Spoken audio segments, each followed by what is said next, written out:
男孩一把扑进女仆的怀中，发誓长大后要跟她结婚生子。然而当天晚上，收养男孩的侯爵便潜入女仆的房间，一番甜言蜜语后，便轻易占有了她。第二天，男孩告诉女仆，侯爵出门时显得格外高兴，嘴里还吹着口哨，这让女仆欣喜不已，因为她已经爱上了侯爵。然而几天前，他们还是素不相识的陌生人。女仆跟男孩本是被伯爵收养的孤儿，日子过得平淡且幸福。然而天不遂人愿，伯爵突然遭人毒害，侯爵作为他的好友前来探望。他询问伯爵谁下的毒，他想为伯爵报仇，但伯爵却说没必要，因为当他得知自己喝了毒酒后，也让下毒的人自食其果。今晚过后，侯爵就能知道那人是谁。在临死前，伯爵把一本关于男孩身世的黑色笔记本交给了侯爵，并将女仆劳拉还有男孩塞巴斯蒂安托付给了他，随后便毒发身亡。在处理伯爵的后事时，跟他交接的红衣主教却表现得十分异常，他似乎对伯爵的离世幸灾乐祸，这让侯爵意识到红衣主教就是毒害好友的凶手。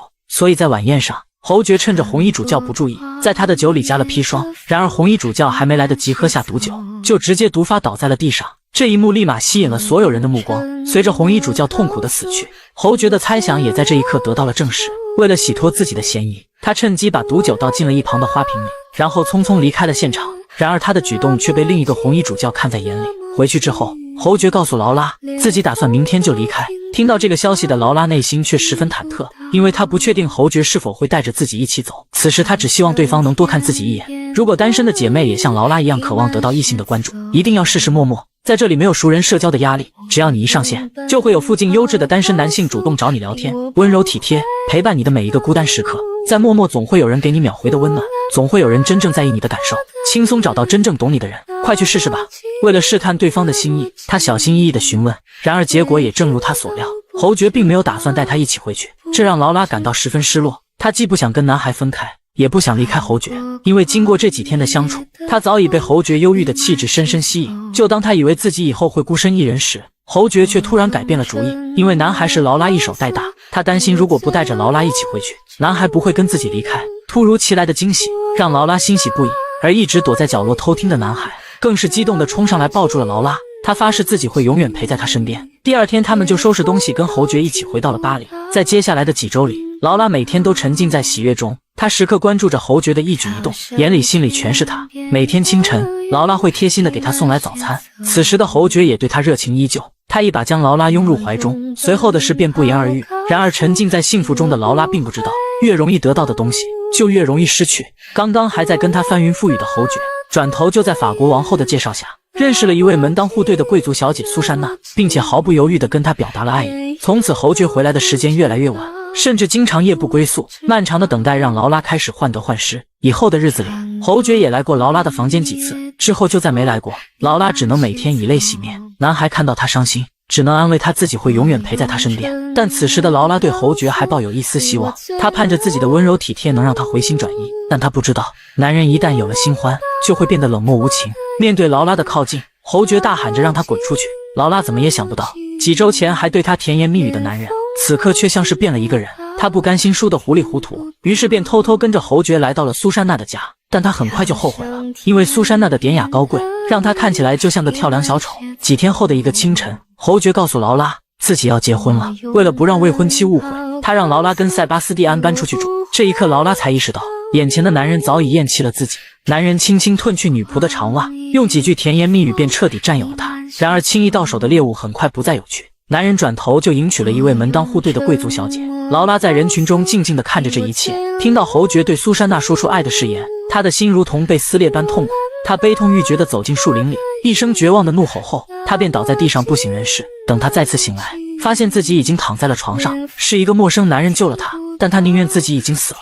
只是现在她无法放下一直陪伴在自己身边的塞巴斯蒂安，因为心欲难解，劳拉的病情愈发严重，她担心自己死后男孩没人照顾，于是便给侯爵写了一封信，希望他能把男孩接回去。然而这封信却落在了苏珊娜的手里。她找到劳拉，询问男孩是不是侯爵的私生子。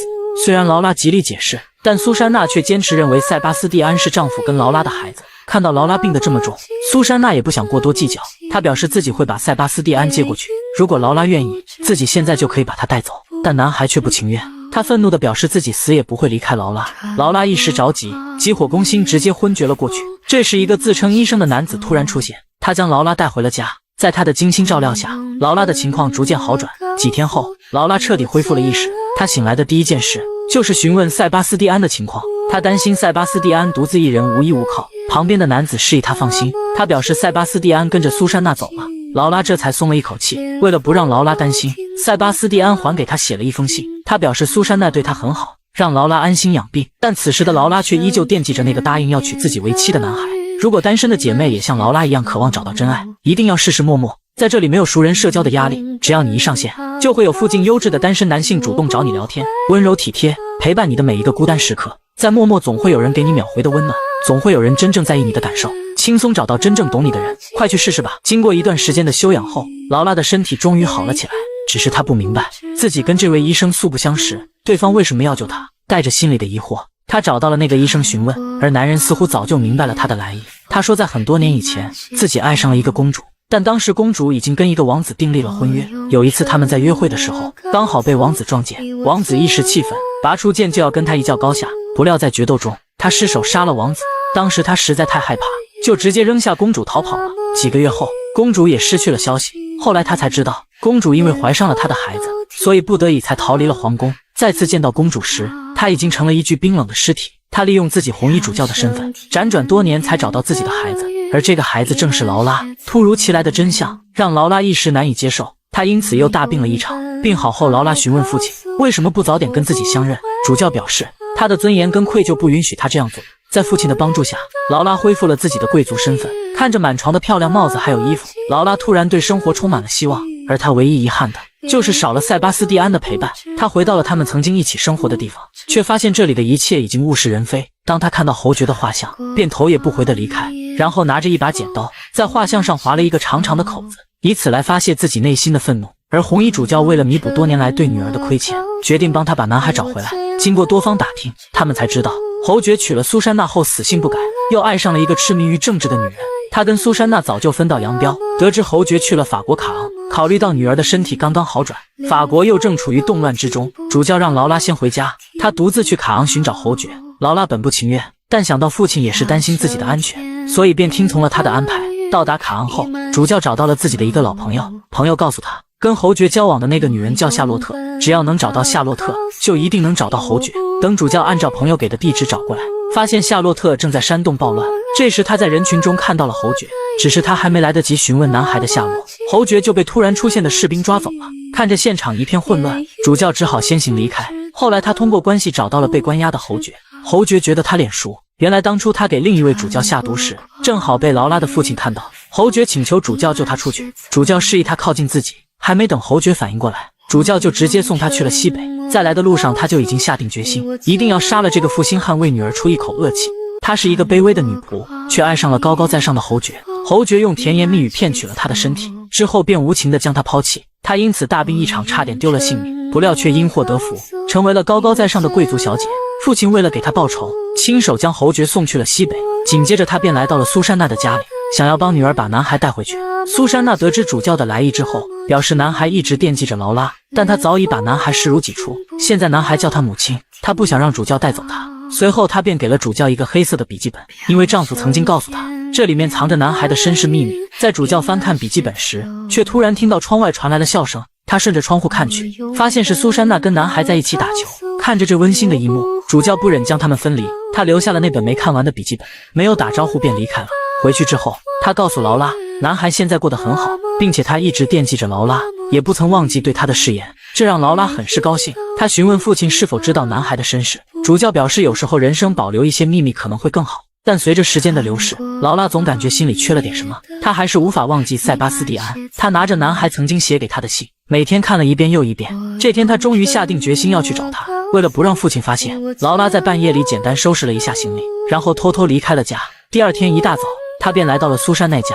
苏珊奈对她的到来一脸的不高兴，她告诉劳拉她来的不是时候，塞巴斯蒂安不在家里，已经去了前线，他马上18岁了，已经不是孩子了，而且男孩早已忘了他。但劳拉坚信男孩没有忘记自己的誓言。如果单身的姐妹也像劳拉一样渴望找到真爱，一定要试试陌陌。在这里没有熟人社交的压力，只要你一上线，就会有附近优质的单身男性主动找你聊天，温柔体贴，陪伴你的每一个孤单时刻。在陌陌总会有人给你秒回的温暖，总会有人真正在意你的感受，轻松找到真正懂你的人，快去试试吧。看到劳拉不相信自己说的话，苏珊娜拿出了塞巴斯蒂安写给她的信。拿到信的劳拉心里十分忐忑，她小心翼翼地查看着信里的内容，发现里面没有只言片语提到自己。这时苏珊娜冷漠地说道：“劳拉在男孩心里已经成为了过去式，他认识的那个孩子已经不在了。”这时主教赶了过来，他带走了劳拉。在回去的路上，他一直劝女儿忘掉男孩，但劳拉却始终无法放下。回去之后，他每天郁郁寡欢，直到这天，他准备去曾经收养他的伯爵的墓前悼念，却看到一个年轻人站在那里。等他赶过去，男孩已经离开。看着墓碑前刚刚放下的鲜花，一股神秘的力量促使他跟在了少年的后面。最后他来到了一个破败的房子前，听到了里面正在策划一场刺杀行动。等他推门而入，却发现里面只有少年一人。他询问少年为什么要去伯爵的墓前，但少年不想理会他。劳拉劝他不要去送死，少年却警告他管好自己的嘴，不然他会先杀了他。说完头也不回地离开了，并且把劳拉锁在了房间里。顺利地见到拿破仑后，少年便坐在了藏有匕首的椅子上。趁着拿破仑不注意，他准备拿出事先准备好的匕首，却发现下面什么也没有。这时拿破仑拿出了那把匕首，原来他早就察觉到了一切。他询问少年是谁派他来的，少年却说自己代表的是那些在拿破仑统治下的穷苦人民。拿破仑很欣赏他的勇气，他直接说出了少年的名字，原来他就是劳拉苦苦寻找的塞巴斯蒂安。拿破仑看他年纪尚小，于是便赦免了他。回去之后，少年找到了主教，坦白了自己的所作所为，并表示自己把一个女人锁了起来。他把钥匙给了主教，等主教赶到小木屋，才发现里面的人是自己的女儿。但此时的劳拉已经有些神志不清，父亲告诉他，那个少年就是塞巴斯蒂安，这让劳拉立马清醒了过来。他以为塞巴斯蒂安已经被拿破仑杀了，但父亲告诉他，拿破仑赦免了他。得知这个消息的劳拉不顾一切跑了出去，他想要跟塞巴斯蒂安相认，但当他看到他时，却又停下了脚步。看到塞巴斯蒂安满怀心事，劳拉思绪万千，他不知道该以什么身份跟他再次相聚。那个曾经许下誓言要跟他结婚生子的男孩，如今却早就把他忘得一干二净。他们的关系说不清道不明，多年的陪伴让他们像亲人又像恋人。劳拉一步步跟随他的脚步，泪流满面。他最终还是没能上去跟塞巴斯蒂安相认，他无奈地靠在一棵大树上，内心的悲伤彻底将他击垮。男孩早已成了他一生的羁绊，但他却不得不接受这残酷的现实，眼睁睁地看着男孩在自己的世界里彻底消失。